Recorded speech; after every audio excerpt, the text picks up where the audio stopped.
Morning friends. आपके सामने अभी आपको दिख रहा रहेगा निफ्टी बैंक का 1 आवर का चार्ट। और अगर आपने मेरे पहले पहले वाले वीडियो देखे हैं तो आपको पता रहेगा कि मैंने कहाँ पे और क्यों बाइंग बोला था। एक अमेजिंग वंडरफुल और बहुत सुपीरियर क्वालिटी का एनालिसिस मैं आपको देता हूँ। मैं ऐसा क्यों बोलता हूँ क्योंकि अभी पिछले कुछ दिनों में मैंने एक मेरे फ्रेंड से बात किया था और जहाँ पे उन्होंने मुझे बोला था कि एज पर द एस्ट्रोलॉजी शायद ये यहाँ से फिफ्थ वेव का मूव नहीं आएगा। और मैंने उनको बोला था कि ठीक है, देखते आगे क्या होगा। और बहुत वंडरफुली फिफ्थ वेव का मूव एकदम सबऑर्डिनेट पैटर्न में जैसे आप यहाँ देख रहे हैं 1 2 3 4 5 मूव्स में कंप्लीट हो गया है। तो यहाँ पे अभी आगे बैंक निफ्टी में क्या हो सकता है और क्या हुआ है वो हम लोग अब से आगे एनालाइज करेंगे। अगर इसके पहले वाला चार्ट जो मैंने पहले वाला एनालिसिस अगर आपने नहीं देखा है और पहले वाला चार्ट अगर नहीं देखा है तो मैं आपको एक बार बता देता हूँ। ये रहा वो इमेज जहाँ पे मैंने बोला था कि यहाँ पे मेरा फिफ्थ वेव बनेगा और फिफ्थ वेव के लिए अगर टारगेट्स बनते हैं तो मेरे टारगेट्स क्या होंगे वो भी मैंने आपको इसके पहले बहुत अच्छे से बताया था। हालांकि ये मैं हमेशा बोलता हूँ कि you have to do the deceleration channel और डेक्सेलरेशन चैनल ब्रेक होने के बाद ही आपको ट्रेड में एंट्री लेनी है। तो ये मेरा पॉइंट था, इनवैलिडेशन का पॉइंट था।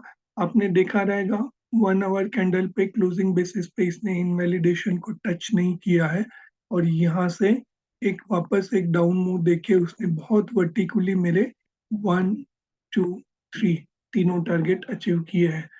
तो ये है beautiful wonderful amazing nature of the Elliot wave theory का, कि इलियट वेव थ्योरी आपको यहाँ पे बताती है अगर ये हुआ तो क्यों हुआ, अगर ये नहीं हुआ तो क्यों नहीं हुआ।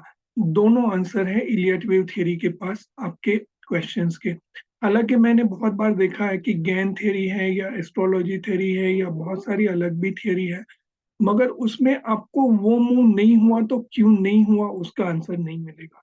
अगर आप ज्ञान भी करते हो, मैंने ज्ञान को डिटेल में पढ़ा नहीं है, मैंने एस्ट्रोलॉजी को डिटेल में पढ़ा नहीं है, मगर जहां तक मेरा सोचना और समझना ये है कि आपको ज्ञान या फिर एस्ट्रोलॉजी आपको पूरे डिटेल में नहीं बनेगा, बताएगा कि ये अगर मूव नहीं हुआ तो क्यों नहीं हुआ। तो इसीलिए इलियट वेव थ्योरी बहुत बेस्ट है, बहुत वंडरफुल एनालिसिस देती है। अगर आपकी काउंटिंग सही हो, अगर आपका एनालिसिस सही हो, तो इसमें आपको जो मजा मिलेगा और जो आपको यहाँ पे मुंह में प्रॉफिट बनेगा वो अमेजिंग होगा। तो ये मैं मेरे ड्राइंग्स निकाल लेता हूँ। अगर आपने मेरे पहले वाले वीडियो अब तक नहीं देखे तो प्लीज देखिएगा, ये फॉलोअप वीडियो है और यहाँ पे आपको बहुत अच्छा एनालिसिस एज एडवाइस मैंने दिया है ऐसे मुझे लग रहा है। तो यहाँ पे आप देखेंगे कि जैसे मैंने सोचा था कि यहाँ तक शायद मैंने प्रेडिक्ट किया था कि यहाँ से मेरा एबीसी काउंट किया था और यहाँ से एक वर्टिकल मूव एक्सपेक्ट कर रहा था मैं 38.2 लेवल से।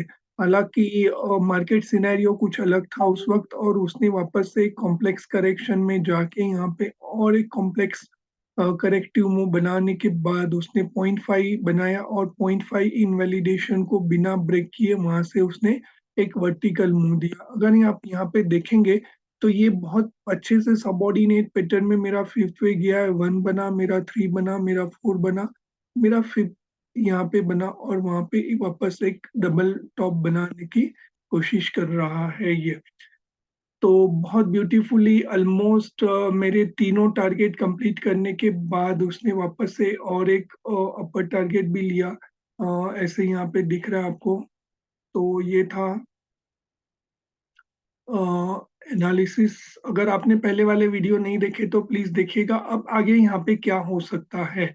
मैं हमेशा बोलता हूँ कि 5 moves up and 3 moves down is a basic theory of the Elliot wave. Basic theory of the Elliot wave में आपको क्या मिलता है, तो आपको 5 मूव्स अप मतलब 1 2 3 4 5 और ए बी सी। यहाँ पे ये जो है वो इम्पल्सिव मूव है और ये जो है करेक्टिव मूव है। हर इम्पल्स के बाद करेक्शन और हर करेक्शन के बाद इम्पल्स, ये मार्केट का नियम है। तो यहाँ पे आप देखेंगे बहुत अच्छे से यहाँ पे ऑलमोस्ट मूव आ चुका है। एक साइकिल कंप्लीट हो चुकी है यहाँ पे in terms of the subordinates and 5 wave complete हो चुकी है यहाँ पे। अगर आप एमएससीडी में देखें तो एमएससीडी में भी 3 और 5 में डाइवर्जन और नेगेटिव क्रॉसओवर बन चुका है। तो यहाँ पे मुझे लग रहा है कि यहाँ पे अभी कोई हाई पॉसिबल नहीं है। अभी करेक्टिव मूव पेंडिंग है और करेक्टिव मूव आपको पहला करेक्टिव मूव आपको लेके जाएगा यहाँ पे फोर्थ के सबऑर्डिनेट तक पहला मूव करेक्टिव लेके जाएगा। ये मेरा करेक्शन का पहला टारगेट रहेगा और ये मेरा करेक्शन का दूसरा टारगेट रहेगा। हालांकि मैंने यहाँ पे फिबोनाची रेशोज नहीं लगाए, तो मैं फिबोनाची रेशोज लेके वापस आपको फॉलोअप एक एनालिसिस देने की कोशिश करूंगा और जैसे मैंने यहाँ पे अपर साइड पे परफेक्ट टारगेट्स दिए थे वैसे टारगेट्स देने की कोशिश करूंगा। तो यहाँ पे फिफ्थ में भी यहाँ पे बहुत अच्छा मूव कंप्लीट हो चुका है यहाँ पे मेरा। तो ये अगर बनता है तो आगे क्या बनेगा। Corrective moves as you know very well 3 type के रहते हैं, उसको मैं बोलता हूँ flat, triangle and zigzag. Okay, तो फ्लैट, ट्रायंगल और जिगजैग ये 3 करेक्टिव मूव रहते हैं इलियट वेव थ्योरी बेस, और उसमें भी सबऑर्डिनेट्स में सब टाइप्स रहते हैं। जैसे फ्लैट के 3 टाइप रहेंगे, ट्रायंगल के बहुत सारे टाइप्स हैं और जिगजैग के मेनली 3 टाइप्स रहेंगे। तो आगे कौन सा मूव आ सकता है वो हम लोग यहाँ देखने की कोशिश करेंगे। यहाँ पे अगर ये मेरा, मैं समझ रहा हूँ कि ये मेरा 1 2 3 4 फिफ्थ कंप्लीट हो चुका है, तो यहाँ पे मुझे 2 पॉसिबिलिटीज लग रही है यहाँ पे। अगर ये फिफ्थ का फिफ्थ में सबऑर्डिनेट काउंट करता हूँ कि ये मेरा 1 हुआ, ये मेरा 3 हुआ और 2 हुआ, यहाँ पे मेरा ये 1 हुआ, ये 2 हुआ, ये 3 हुआ, ये 4 और 5। तो हो सकता है यहाँ के फिफ्थ ऑफ फिफ्थ वापस बन जाए, यहाँ पे एक वापस इक्वल टॉप बने और इक्वल टॉप बनने के बाद यहाँ पे करेक्टिव मूव आए। ये करेक्टिव मूव या तो ये जिगजैग हो सकता है, या तो ये फ्लैट हो सकता है, या तो ये ट्रायंगल हो सकता है। ये कुछ भी हो सकता है जिगजैग करेक्टिव मूव। मगर एक अच्छी खासी 1 आवर टाइम फ्रेम में इतनी अच्छी मेजर साइकिल कंप्लीट हो गई है, तो मुझे लग रहा है कि मोस्ट कॉमनली यहाँ पे करेक्टिव मूव या तो जिगजैग आएगा या तो कॉम्बिनेशन करेक्शन आएगा। क्योंकि इतनी बड़ी साइकिल के बाद और इतने बड़े कंसोलिडेशन के बाद मैं नहीं एक्सपेक्ट कर रहा हूँ कि ट्रायंगल बनेगा। ट्रायंगल तो मुश्किल लग रहा है यहाँ पे मुझे। या तो फ्लैट बनेगा, और फ्लैट भी होगा तो ऑलमोस्ट करेक्टिव लेग्स उसमें बहुत बड़े होंगे, और या फिर जिगजैग बनेगा। और जिगजैग तो अगर लेके आता है तो उसका टारगेट्स यहाँ पे ऑलमोस्ट मेजर फोर्थ की तरफ बनेगा। तो यहाँ पे जो अभी बनने जा रहा है वो ये बनेगा ए, बी और सी। तो ये एबीसी बनने जा रहा है अभी यहाँ पे। तो अगर आप कोई लॉन्ग लिया है तो मुझे लग रहा है कि वॉटेवर आपका जो रहेगा मेजर हाई बैंक निफ्टी का, उसके बाद ही आप यहाँ पे शॉर्ट इनिशिएट कर सकते हो। या फिर अपने यहाँ पे अगर कोई लॉन्ग पोजीशंस है तो मैं आपके खुद के एनालिसिस के साथ इसको क्लब करके मैं एडवाइस करूंगा कि शायद आप सोचिए कि लॉन्ग अनवाइंड करना है या नहीं करना है यहाँ पे। वो एक आप सोच सकते हैं। तो यहाँ पे मेरा ऑलमोस्ट पहला टारगेट ए का ये रहेगा। ओके, पहला टारगेट मेरा ए का ये रहेगा। ये मेरा पहला टारगेट ए का रहेगा और ये मेरा पहला टारगेट, दूसरा टारगेट करेक्शन का यहाँ पे कंप्लीट होगा। तो ये एबीसी पैटर्न में जाएगा। मोस्ट प्रोबेबली मैं प्रेडिक्ट कर रहा हूँ कि शायद यहाँ पे ये जिगजैग ही बनेगा, क्योंकि मार्केट अभी ऑल टाइम हाई पे है। ऑल टाइम हाई पे सेंटिमेंट्स भी हाई फीवर पे रहते हैं। तो वर्टिकल करेक्टिव मूव आ भी सकता है, नहीं भी आ सकता है, कहना मुश्किल है। क्योंकि करेक्टिव मूव अभी फर्स्ट लेग में है तो कहना मुश्किल है। मगर मोस्ट प्रोबेबली या तो ये जिगजैग बनेगा या तो ये फ्लैट ही बनेगा। ट्रायंगल बनना मुश्किल है। इसके पहले अगर आपने मेरे वीडियोस नहीं देखे हैं तो बिल्कुल देखिएगा।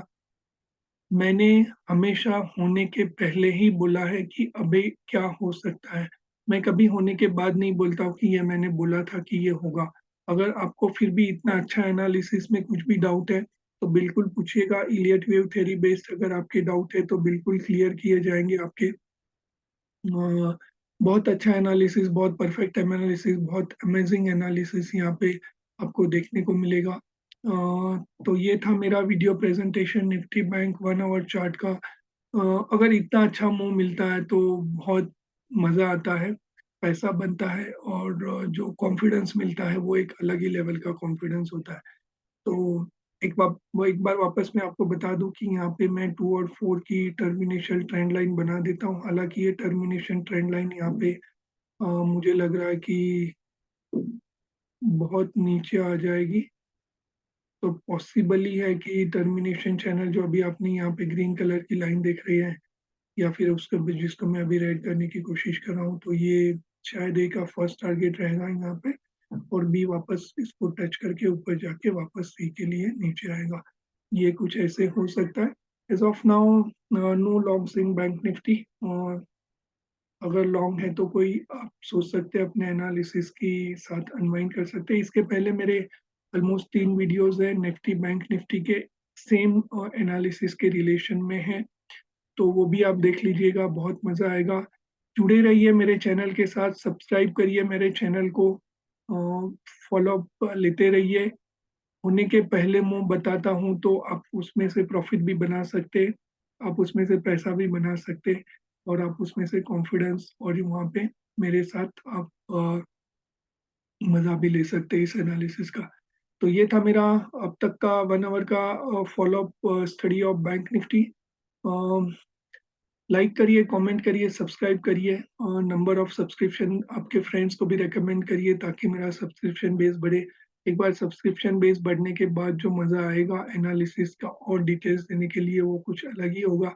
As of now the number of subscribers is not as per my happiness. So do add few more subscriber by subscribing this video to your friends, your family, and those who are trading bank Nifty and whatever stock market. So इसके पहले अगर आपने HDFC का video मेरा देखा रहेगा तो HDFC के वीडियो में आपने देखा था जैसे बोला था वैसे ही मूव हुआ है। हालांकि थोड़ा प्लस माइनस होता है, कभी थोड़ा ऊपर भी चला जाता है, मगर अल्टीमेटली उसको डायरेक्शन तो वही कैच करना है जो हमने प्रेडिक्ट। तो ये था कुल मिला के प्रेजेंटेशन। लाइक करिए, कमेंट करिए, सब्सक्राइब करिए। Signing off from this YouTube presentation. Yeah, I am Dr. Vinod Popadlal Chauhan, NISM certified research analyst and postgraduate diploma in finance management. Will love to like your comment and will love to answer your comments. So bye for the day and have a wonderful weekend ahead.